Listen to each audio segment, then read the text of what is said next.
Shalom Aleihim Haferim. Halo teman-teman, selamat datang di channel Christian 777. Di video kali ini kita akan membahas arti mendalam tentang doa atau tefilah menurut kitab suci. Apa sih makna doa yang sesungguhnya? Apa pesan yang terkandung dalam kitab Matiyahu 6 ayat 8, Yohanan 16 ayat 24, dan Yakobus 4 ayat 2? Yuk, simak video ini sampai selesai untuk menemukan jawabannya dan bagaimana doa bisa mengubah hidup kita. Jangan lupa untuk like, subscribe, dan aktifkan notifikasi agar kamu tidak ketinggalan video inspiratif lainnya.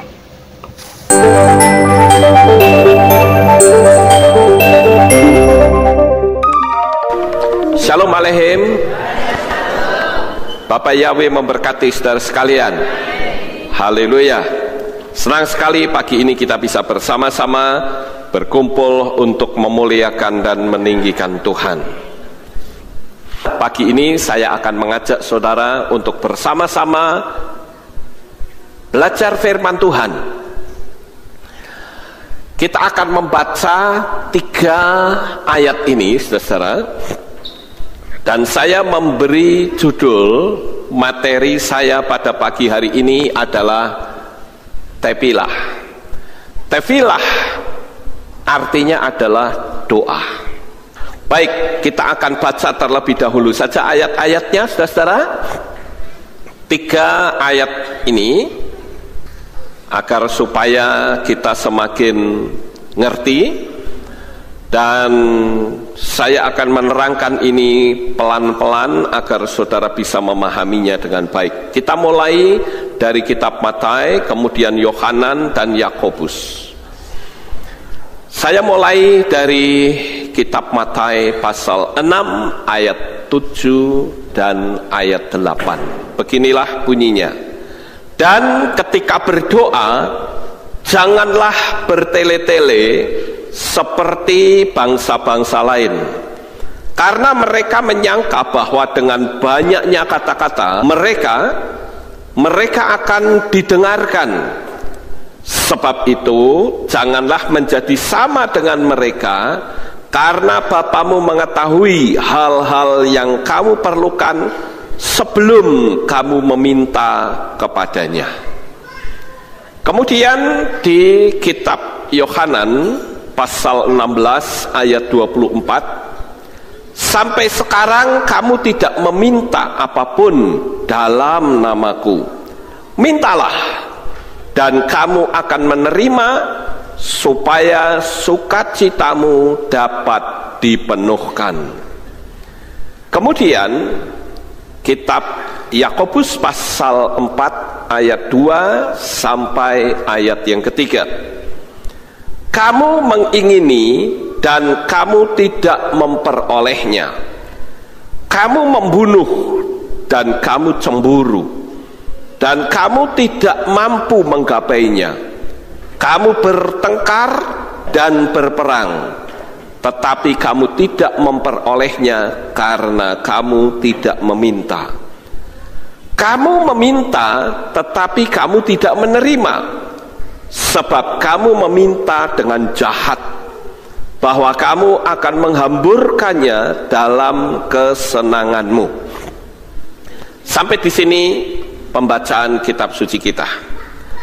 Nah, Bapak Ibu yang terkasih, sebelum kita membahas 3 ayat ini, saya ingin mengajak untuk saudara melihat kata tefilah ini dari sisi piktograf huruf Ibrani. Kalau kita melihat kata tefilah, tau, pe, lamet, dan he, maka kita menemukan sebuah kalimat yang cukup menarik.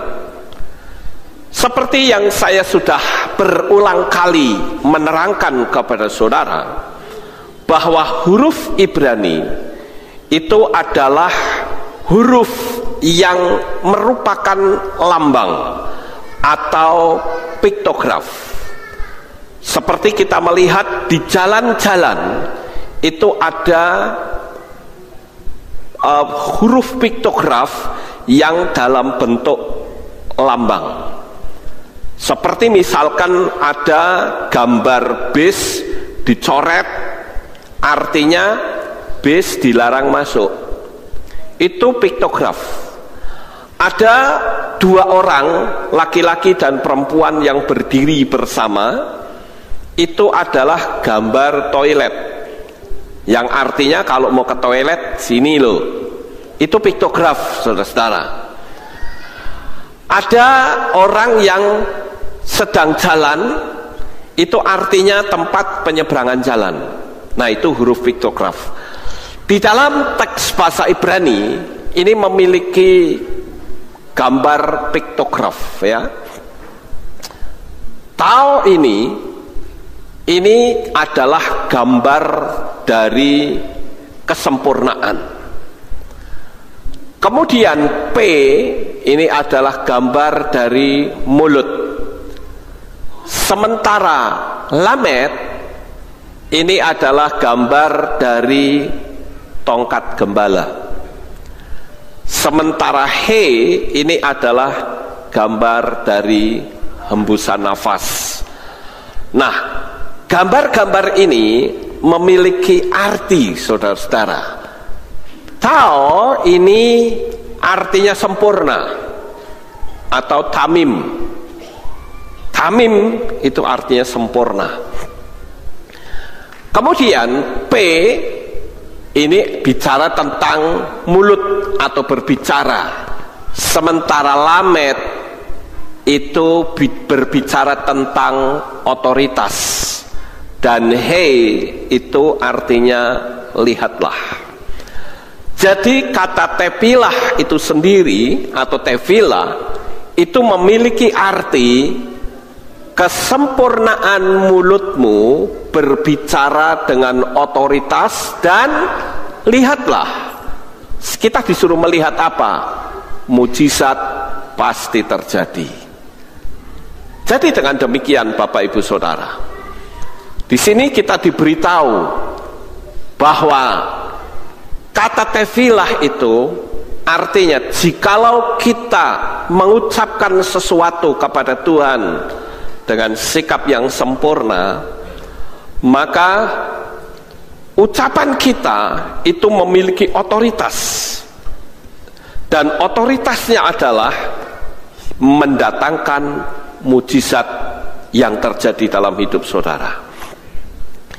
Cuman sekarang yang menjadi masalah adalah apakah benar ketika kita berbicara di dalam doa itu memiliki otoritas? Benarkah ketika kita berbicara, katakanlah mengusir setan, setannya itu pergi? Ini yang jadi masalah, saudara-saudara. Nah, oleh sebab itu mari coba kita akan kembali untuk membicarakan masalah permohonan doa kepada Tuhan. Kalau kita melihat dari 3 ayat-ayat ini atau 3 kitab ini, baik Matius, Yohanan dan Yakobus, maka seolah-olah 3 ayat ini memiliki kontradiksi satu dengan yang lain. Kalau kita mau menelitinya, nah coba kita akan ulang sedikit lagi, lalu apa yang ada di pikiran kita kira-kira. Di Matius pasal 6 ayat 7 sampai 8, saya akan bacakan di ayat yang ke-8 dikatakan, sebab itu janganlah menjadi sama dengan mereka, karena Bapamu mengetahui hal-hal yang kamu perlukan sebelum kamu meminta kepadanya. Jadi Yesua memberitahu kepada kita, kalau berdoa tidak usah pakai kata-kata yang panjang-panjang, cukup singkat saja, tetapi Tuhan itu tahu. Lihat baik-baik ayat ini saudara. Karena Bapamu mengetahui hal-hal yang kamu perlukan sebelum kamu minta kepadanya. Yang ada di asumsi pikiran kita apa? sebelum kita minta, dia sudah tahu. Betul ya saudara-saudara? Tetapi coba lihat di kitab Yohanan 16 ayat 24 ini. Sampai sekarang kamu tidak meminta apapun dalam namaku. Mintalah dan kamu akan menerima, supaya sukacitamu dapat dipenuhkan. Tadi yang pertama, kamu nggak minta itu Tuhan sudah tahu. Tetapi di kitab Yohanan malah kita disuruh minta. Bukankah itu terjadi kontradiksi, saudara-saudara? Kayak berlawanan gitu ya.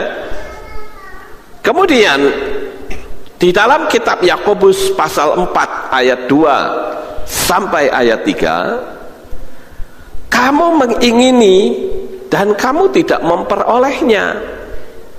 Kamu membunuh, kamu cemburu, dan kamu tidak mampu menggapainya. Kamu bertengkar dan berperang, tetapi kamu tidak memperolehnya karena kamu tidak meminta. Kemudian di bawahnya dikatakan, kamu meminta tapi tidak menerima. Wah, gimana nih? Ya, saudara-saudara, kok bisa kontradiksi begini? Ayo, kira-kira kalau ada orang tanya tentang ayat ini, bagaimana jawab saudara? Yang salah yang mana di antara ketiga ayat-ayat ini? Di sisi lain Tuhan bilang, wes nek minta dalam doa ndak usah panjang-panjang lah, sedikit saja, toh juga Tuhan sudah tahu kok. Tapi di sisi lain, ya kamu harus minta. Ayo, jawabnya bagaimana saudara-saudara? Di ayat mana yang benar? Saya katakan ketiga ayat-ayat ini itu benar. Dia suruh kita minta, sekalipun Bapa sudah tahu. Tetapi kalau kita mencermati ayat ini dan kita merangkai tiga ayat ini, saudara-saudara, maka akan membentuk sebuah kalimat. Kalimatnya adalah, Bapa itu tahu. Nah ini saya kasih warna kuning ya.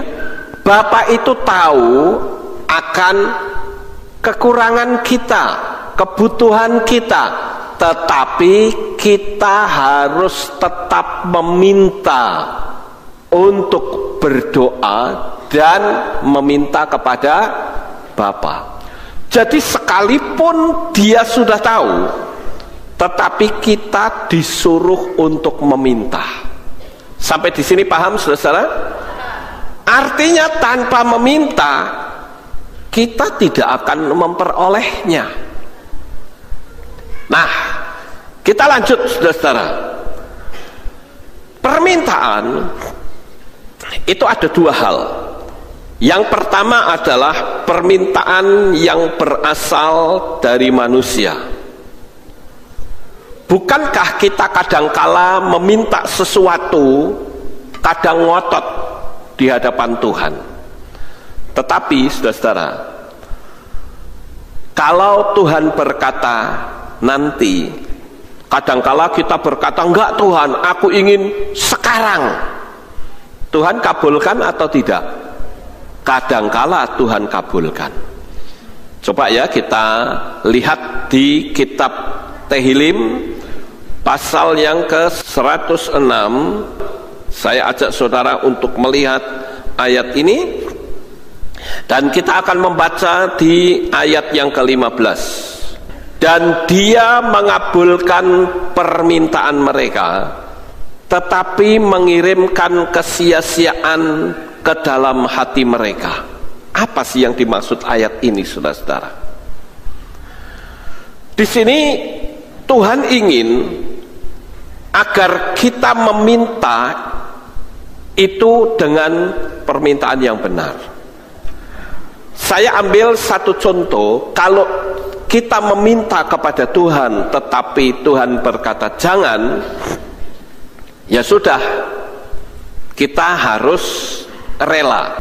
Tetapi orang yang berdoa dengan cara ngotot seperti itu, ada risiko di balik itu semua. Saya ambil contoh, misalnya saja, saya ambil contoh ya. Contohnya begini. Saya ingin sekolah di Universitas Gajah Mada misalnya. Tetapi ternyata kita sudah berdoa, kita sudah meminta, kok tidak terjawab, saudara-saudara.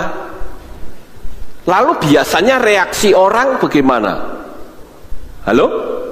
Kecewa, marah, frustrasi, bahkan bila perlu mundur dari Tuhan. Yang terjadi begitu bukan? Kita berdoa, Tuhan, aku ingin punya rumah itu, tetapi ternyata kita tidak mendapat.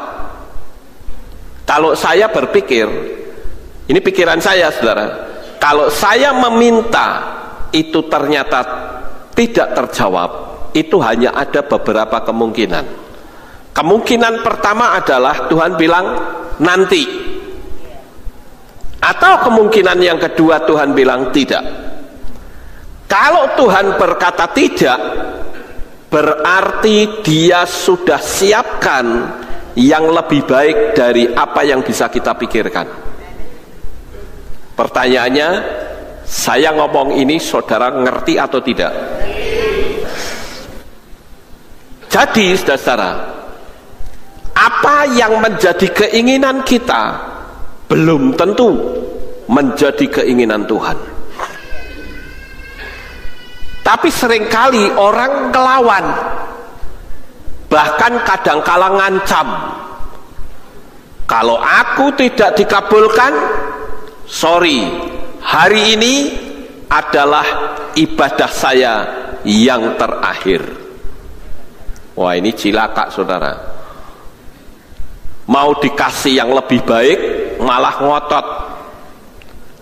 Nah, permintaan yang berasal dari manusia itu kadangkala mengandung risiko yang cukup besar. Di sini saya memberikan contoh Raja Hizkia. Pada waktu Raja Hizkia sakit, Raja Hizkia hampir mati, dan bahkan dia sudah divonis pasti mati. Tetapi dia ngotot, Tuhan, aku ingin hidup. Dia menangis, dia berdoa menghadap ke tembok, dan Tuhan berkata, oke, saya tambahi kamu umur 15 tahun. Hizkia hidup atau tidak? Hidup. Seharusnya dia mati hari itu, tetapi karena dia ngotot, Tuhan bilang, oke, saya tambahi umurmu 15 tahun. Senang atau tidak, saudara? Oh, senang sekali. 15 tahun bagi seorang raja itu sangat menyenangkan. Tetapi akibat dari doa yang memaksa Tuhan, ternyata berdampak yang negatif. Kalau saudara pelajari kisah tentang Hizkia, saudara-saudara, Hizkia ternyata jatuh dalam dosa. Dia akhirnya juga mempunyai anak yang bernama Manasye, yang sangat jahat sekali, sehingga mengakibatkan seluruh Israel jatuh dalam dosa. Nah, bukankah ini sesuatu yang sangat tragis, saudara? Seharusnya kalau dia mati, ya sudah mati saja, selesai, Tuhan ganti yang lain. Tetapi akibat dia ngotot, dia akhirnya punya anak lagi, dan anaknya ini berbuat dosa yang mengakibatkan seluruh Israel meninggalkan Tuhan. Seluruh Israel menyembah berhala. Itu akibat dari doa yang memaksa. Saya pernah mendengar sebuah cerita kesaksian dari orang Kristen di luaran sana, saudara-saudara. Ketika dia memiliki seorang anak, dan anak ini sakit, dan bahkan dokter memvonis anak ini pasti meninggal. Tetapi dia ngotot berdoa, dia minta kepada Tuhan supaya anak ini disembuhkan. Bahkan orang ini, ibunya itu ngancam Tuhan. Dia katakan, Tuhan, kalau sampai anak saya ini tidak sembuh, maka hari ini adalah hari ibadah saya yang terakhir, dan saya tidak akan pernah beribadah lagi, dan saya akan ikut agama lain kalau sampai anak saya mati. Dan ternyata Tuhan kabulkan, saudara-saudara. Dan 17 tahun kemudian anak ini dihukum mati karena dia menyelundupkan narkoba. Dan saat anak ini berada di tiang gantungan, sebelum anak ini digantung, sang ibu itu menangis terseduh-seduh, dan dia berkata, ampuni saya Tuhan, andai kata saja anak ini mati dulu pada waktu bayi, saya tidak akan melihat jenazahnya sekarang. Anak ini sudah besar, tetapi anak ini nakal. Dia menjadi pengedar narkoba, dan akibatnya anak ini harus mati di tiang gantungan dengan si ibu yang melihatnya. Bapak Ibu yang terkasih, ini akibat atau risiko dari kita ngotot ketika Tuhan berkata jangan. Nah, kita sebagai anak-anak Tuhan harus berdoa yang sesuai dengan keinginan Tuhan, bukan berdoa sesuai dengan keinginan kita. Kalau kita berdoa meminta dengan memaksa sesuai dengan keinginan kita, sekali lagi ada risiko. Bisa saja risikonya itu sangat fatal. Jadi yang kedua adalah berdoa dan meminta kepada Tuhan asal sesuai dengan keinginan Tuhan.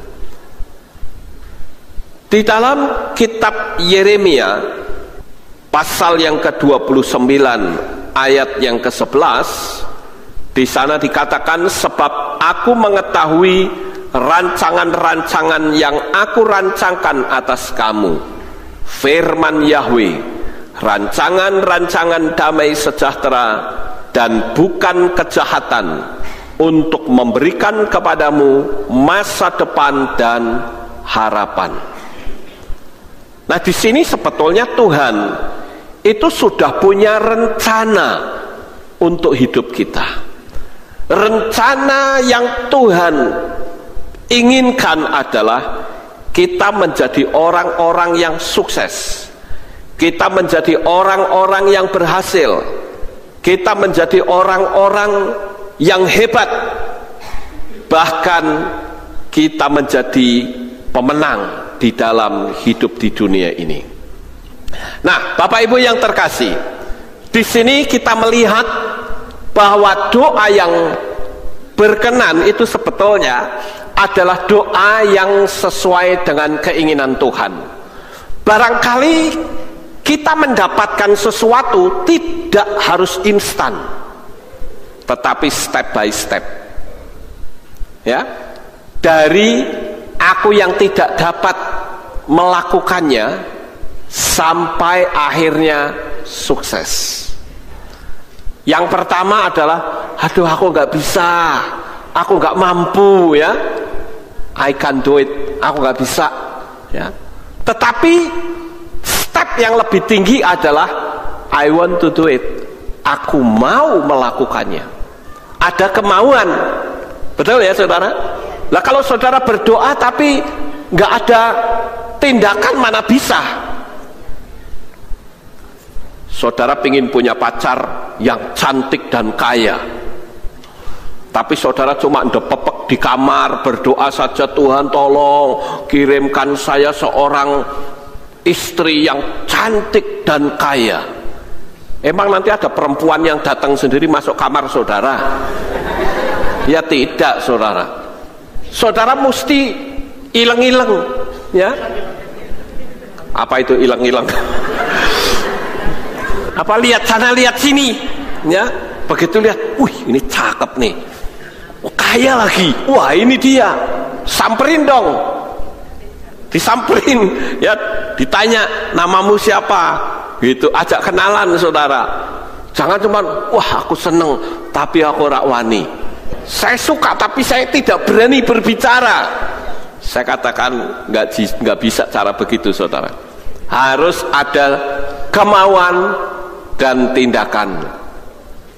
How do I do it?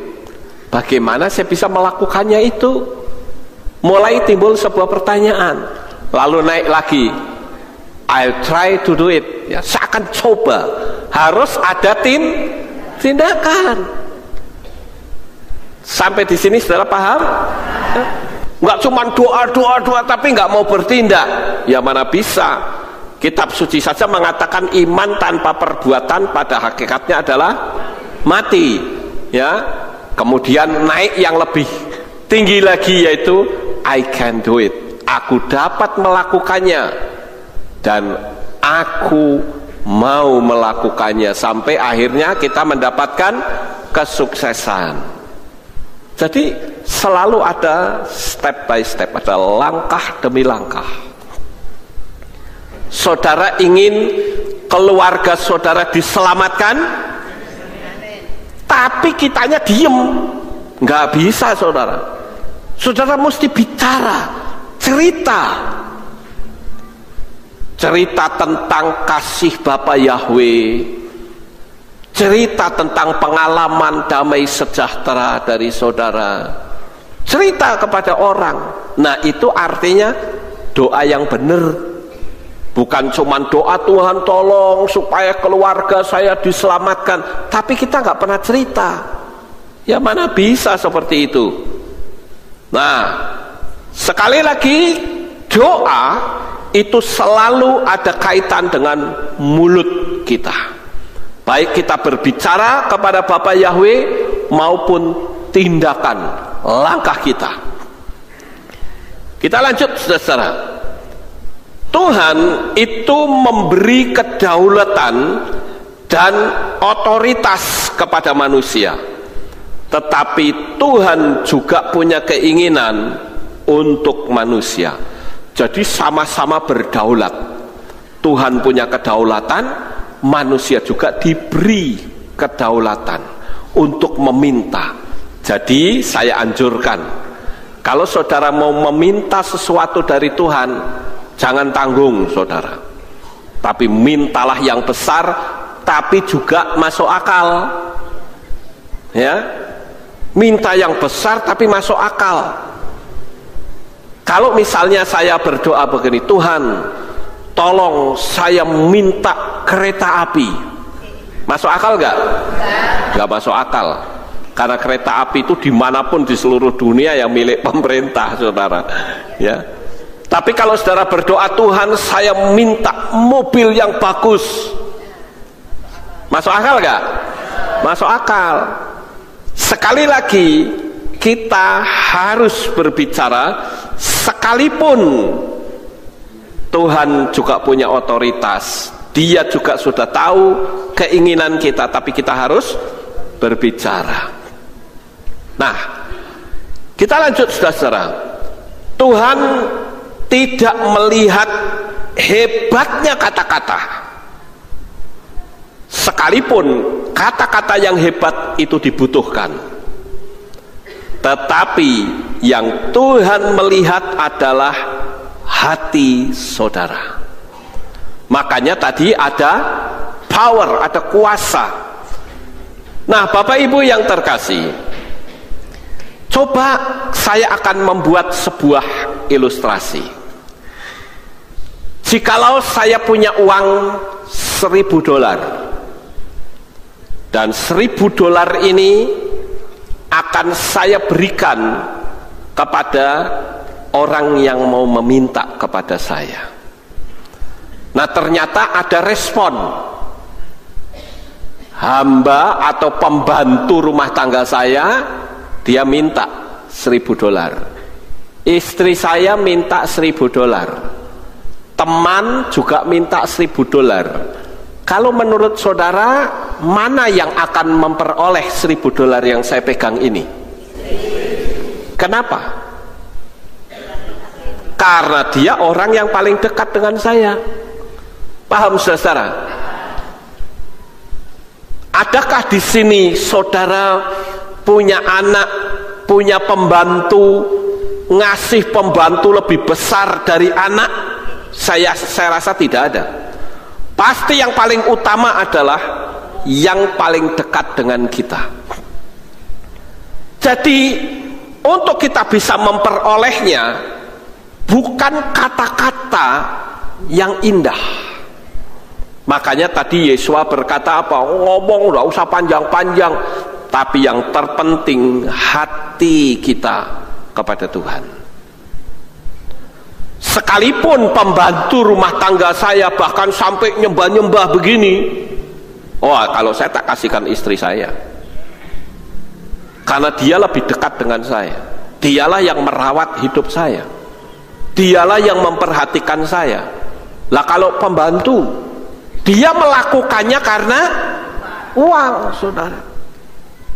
Nah, melalui ilustrasi ini saudara akan bisa memahami apa yang harus kita lakukan, ya. Kemudian tadi di kitab Yakobus pasal yang ketiga, pasal yang keempat ayat yang ketiga, di sana dikatakan kamu berdoa tetapi tidak mendapatkannya. Tadi kan sudah jelas toh, dikatakan kamu mengingini dan kamu tidak memperoleh. Lalu kamu membunuh, kamu cemburu, kamu tidak mampu menggapainya, kamu bertengkar dan berperang, tetapi kamu tidak memperolehnya.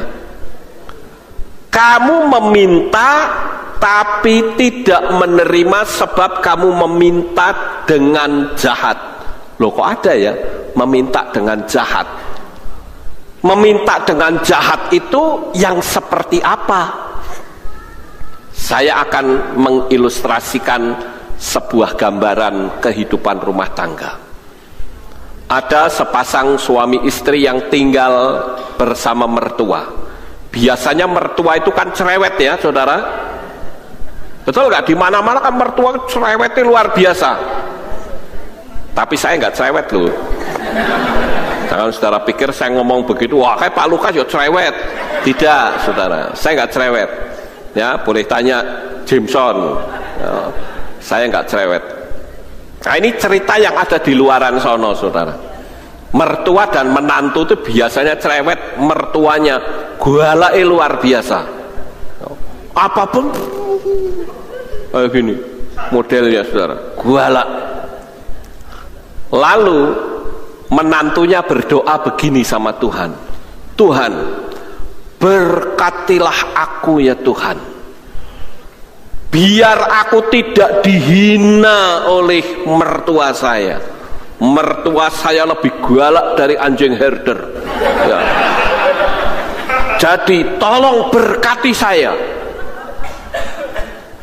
dan saya akan buktikan kepada mertua saya, awas nanti kalau aku kaya jangan minta nanti ya. Ini berdoa jahat gak saudara? Oh jahat.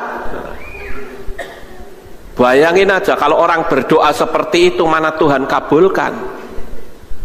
Kadangkala kita sebagai anak-anak Tuhan, kita berdoa dengan cara yang jahat. Nanti giliran ada perayaan hari raya, kita berjabat tangan, mertuanya biasanya berbaikan dengan menantu. Maaf ya, saya galain kamu terus, jadi ya tolong maafin di hari raya ini. Nah, sang menantu juga berkata, iya Bu, saya mohon maaf juga ya, ibu meminta maaf karena ibu galak. Saya juga memaafkan, saya juga minta maaf karena ibu galak, saya tidak berani ngelawan. Ya, setiap kali masak sayur, saya bikin makanan tak ludahi dulu ya. Jadi minta maaf, saya buka-bukaan hari ini. Ini kan nggak bener, saudara, kalau begini. Ya, doa seperti ini bagaimana orang yang hatinya seperti ini? Tapi saudara tidak boleh lalu ikut-ikutan. Wah, ini dia satu ide. Kalau saya dijahatin mertua, saya bikin sayur tak ludahi, tak kasih riak sekalian ya. Nah, Bapak Ibu yang terkasih, doa yang tidak diperoleh itu ketika ada motivasi yang salah. Akan aku buktikan. Nah, kalau saudara pengen kaya, ya saudara harus berdoa, Bapa berkati saya supaya saya jadi orang kaya dan saya bisa menolong banyak orang. Itu dari doa yang benar, saudara. Tapi kalau doa aku tak balas nanti kalau saya kaya, oh, itu doa ngawur namanya, saudara. Nah, sekarang kita lebih lanjut. Kenapa Tuhan suruh kita berdoa? Kenapa Tuhan suruh kita berbicara? Itu artinya Tuhan memberi kedaulatan atas manusia untuk menggerakkan hatinya, saudara-saudara. Nah, saya perlu memberitahu kepada saudara sekalian bahwa alam ini itu di alam roh itu ada sistemik, ya. Alam roh itu memiliki sistemik. Jadi kita harus hati-hati dalam berbicara. Kata-kata apapun yang ada di dalam diri manusia sebelum dikeluarkan tidak memiliki reaksi apapun, tetapi saat diucapkan akan masuk ke dunia sistemik. Ini yang harus saudara ketahui. Saya ambil contoh, saya akan kutipkan dua ayat ini, saudara-saudara. Mari kita buka di dalam kitab Shemot, pasal yang ke-19, ayat yang ke-10. Dan berfirmanlah Yahweh kepada Mose, pergilah kepada umat itu dan sucikanlah mereka pada hari ini dan besok, dan mereka harus mencuci pakaiannya, dan seterusnya. Jadi ketika umat manusia melakukan dosa, Tuhan tidak berkenan. Itu sebabnya supaya berkenan, mau berdoa, sucikan dulu. Secara sistemik Tuhan ngomong seperti ini supaya ucapan manusia itu memiliki power. Kenapa Yesua mengajarkan kepada kita, kalau kita berdoa, ampuni dulu orang yang bersalah kepadamu, atau kamu harus berdamai terlebih dahulu. Karena apa, saudara? Karena kalau hati kita ada ganjelan dengan orang lain, nggak ada power, sama sekali tidak ada. Ucapan kita itu kosong begitu. Tapi kalau hati kita bersih, hati kita berkenan di hadapan Tuhan, maka ucapan kita memiliki power. Kita harus ngomong dengan Tuhan, saudara-saudara. Nah, untuk itu saya akan tunjukkan bukti bahwa kita bisa menggerakkan Tuhan melalui ucapan kita. Sekarang mari kita lihat, saudara-saudara, di dalam kitab Bemidbar atau kitab Bilangan pasal 14 ayat 28. Saudara perhatikan. Katakan kepada mereka, sebagaimana aku hidup, firman Yahweh, sekiranya bukan karena apa yang telah kamu katakan ke telingaku, demikianlah aku akan melakukannya kepadamu. Luar biasa sekali, bukan? Tuhan yang maha kuasa kok seolah-olah bisa kita perintahkan untuk kita, Tuhan mau melakukan seperti apa yang menjadi keinginan kita, yang tentunya sesuai dengan keinginan Tuhan. Nah, Bapak Ibu yang terkasih, makanya saya katakan bahwa alam roh itu memiliki sistemik.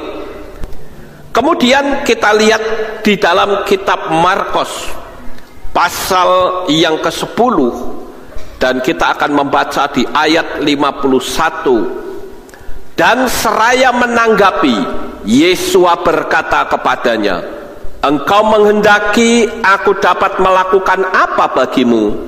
Dan orang buta itu berkata kepadanya, Rabuni, supaya aku dapat melihat. Nah, di sini saudara, ada sebuah kisah atau cerita ketika Yesua sampai di Yeriko bersama dengan murid-muridnya. Di situ ada orang buta yang minta dicelekkan matanya supaya dia bisa melihat. Nah, ketika rombongan Yesua datang, Bartimeus itu berteriak-teriak, Yesua, putra Daud, kasihanilah aku. Dia minta supaya dibukakan matanya. Sampai akhirnya murid-murid itu menyuruh dia diam. Diam, jangan ribut. Yesua lewat.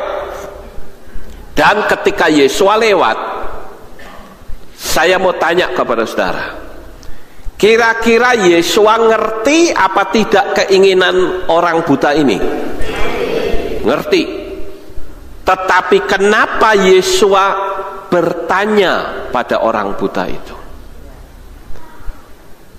Sangat jelas di ayat yang ke-51 tadi, engkau menghendaki aku dapat melakukan apa bagimu? Apa sih arti dari ayat ini sebetulnya, saudara-saudara? Karena Tuhan itu ingin manusia yang bernama Bartimeus itu mengucapkan sesuatu, sehingga ucapan itu masuk dalam dunia sistemik. Apa yang diucapkan itu akan merambat di dunia alam roh, dan di dunia alam roh itu banyak telinga yang mendengar. Kira-kira saudara paham atau tidak hal ini? Di dunia yang tidak kelihatan itu bukan berarti nggak ada apa-apa, tapi ada begitu banyak telinga yang siap memberikan pertolongan. Yesua mengajarkan orang buta ini untuk berbicara. Kalau orang buta ini menjawab di dalam hati, kira-kira mujizat ada nggak? Nggak mungkin, saudara. Nah, di sini peran sistemik dunia alam roh itu penting.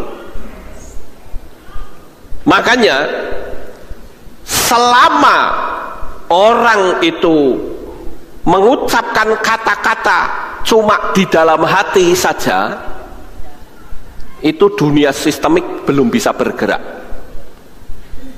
Tetapi ketika saudara berbicara secara sistemik, dia akan bergerak dengan sendirinya. Saya ambil contoh misalnya, ketika saya berjabatan tangan dengan seseorang, saya menghina orang itu, ada reaksi atau tidak? Nggak ada.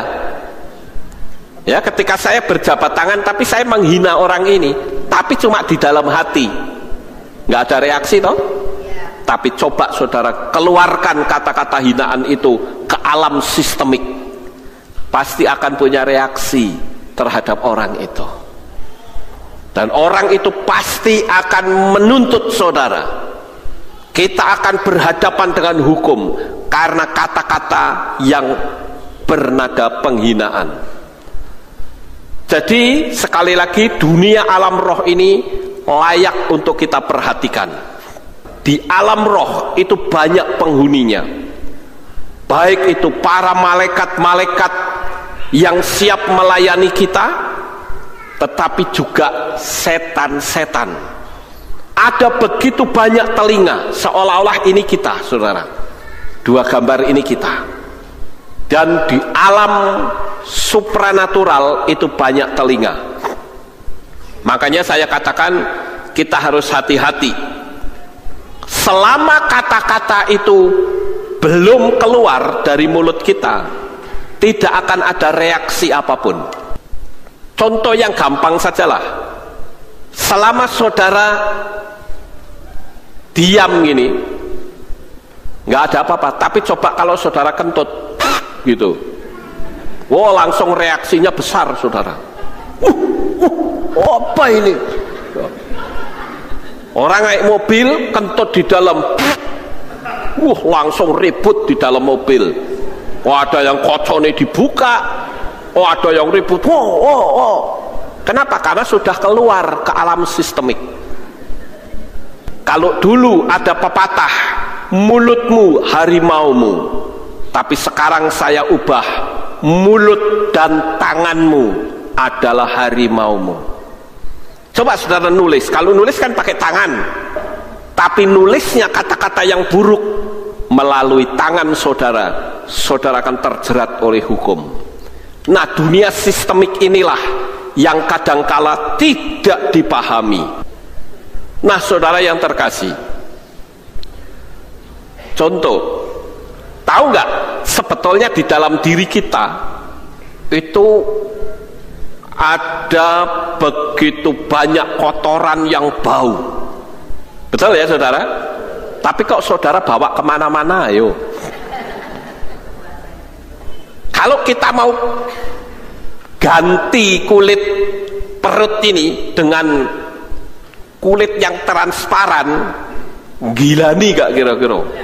Gilani saudara. Ada makanan, ada minuman yang campur aduk di perut kita. Gilani, tapi kita nggak merasa gila. Kenapa? Karena di dalam. Tapi coba kalau kita keluarkan, muntah misal, gitu, keluar, minggir semua. Karena sudah masuk dunia sistemik. Paham saudara? Orang akan jijik. Tapi tahukah saudara bahwa sebetulnya kita dimanapun berada, kita membawa kotoran kemana-mana, bahkan saudara bawa untuk tidur, ya toh? Tapi nggak apa-apa, wong nggak kelihatan. Tapi begitu sudah masuk ke dunia sistemik, reaksinya pasti beda. Contoh yang lain, coba saudara ngusir setan dalam hati saudara, pergi nggak setannya? Nah, karena ucapan saudara itu belum masuk ke dunia sistemik. Ngusir setan dalam hati nggak bisa, setan nggak akan pergi saudara. Tapi begitu kita berkata dalam nama Bapa Yahweh dan Yeshua HaMashiach dan Roh Kudus, keluar kamu setan, ngibrit setannya saudara. Tapi selama engkau mengusir setan dalam hati, setan tidak akan pergi. Makanya setan tahu, sehingga dia tidak suka nama Yahweh dikumandangkan di dunia sistemik. Paham saudara? Nah, untuk supaya dunia sistemik ini tidak dipenuhi dengan nama Yahweh, pakai cara yang rohani. Yang penting nama Yahweh tidak muncul, berubahlah jadi Hashem. Paham? Ini karena orang nggak ngerti dunia alam roh, sehingga menganggap ngomong Hashem tidak masalah. Oh, saya bilang no problem, silahkan ngomong Hashem, tapi tetap nama Yahweh jangan hilang. Saudara ngomong Adonai boleh tidak? Boleh, tapi nama Yahweh tidak boleh hilang. Jangan Adonai Yahwehnya hilang. Kalau mau ngomong ya Adonai Yahweh. Setan ngerti dunia sistemik, saudara, dan dunia alam roh tidak boleh dipenuhi dengan nama Yahweh. Itu mencelakai setan. Tapi untuk menutup mulut orang-orang yang sudah memanggil Yahweh tidak mudah. Tapi setan punya cara yang terakhir, yaitu dengan cara yang rohani nampaknya, menggunakan rabi-rabi Yahudi yang katanya kita belajar, sehingga dalam dunia sistemik hilanglah nama Yahweh. Yang bikin setan ketakutan sekarang tidak lagi takut karena berubah jadi Hashem. Paham saudara-saudara? Karena di dalam kitab suci, khususnya di kitab Matius pasal 12 ayat 37 dikatakan, sebab atas dasar perkataanmu kamu akan dibenarkan, dan atas dasar perkataanmu kamu akan dipersalahkan. Ada ucapan ke dunia sistemik terjadi reaksi. Contoh yang lain, hakim memutuskan perkara, sudah ada palunya ini, hakim pegang palu nih, di sebelahnya itu sudah ada surat vonis, tetapi hakim itu tidak mengucapkan, tetapi hanya di batin saja, palunya diketok, duer. Terjadi vonis atau tidak? Tidak, karena hakim tidak mengucapkannya. Dunia sistemik tidak ada reaksi. Wambok palune diketok buak sampai mejanya jebol sekalipun, vonis tidak akan terjadi. Tapi kalau hakim itu mengucapkan, mungkin karena hakimnya sudah tua sehingga hakim itu ngetoknya palu nggak banter-banter. Ya, saya membacakan vonis saudara ini terbukti secara sah dan meyakinkan melanggar pasal sekian-sekian. Oleh karena itu kami memutuskan hukuman mati. Lemes, tapi mati atau tidak? Mati, saudara. Dunia sistemik langsung menerima dan tinggal tunggu eksekusi saja. Ini kita mesti ngerti dunia alam roh. Kadangkala ya orang-orang, apalagi mantan-mantan Kristen, itu banyak yang nggak ngerti dunia alam roh. Maka saya juga bersyukur karena dulu saya banyak berkecimpung di dunia alam roh, jadi ngerti. Ketika orang bilang, oh ini orang Yahudi ngomong katanya nama itu tidak boleh disebut karena itu maha suci, saya langsung tahu, inilah ulahnya setan ini, supaya dunia sistemik hilang nama Yahweh, karena nama itulah yang membuat dia takut. Nah, Bapak Ibu Saudara yang terkasih, di dunia alam roh ini sekali lagi ada banyak telinga, baik telinga-telinga yang jahat maupun telinga-telinga yang baik. Nah, oleh karena itu pada pagi ini saudara sebagai orang-orang yang percaya mesti berhati-hati. Doa dengan energi dan nama Yesua akan berdampak sangat dahsyat. Jangan berkata, saya tidak bisa berdoa, saya tidak bisa ngomong.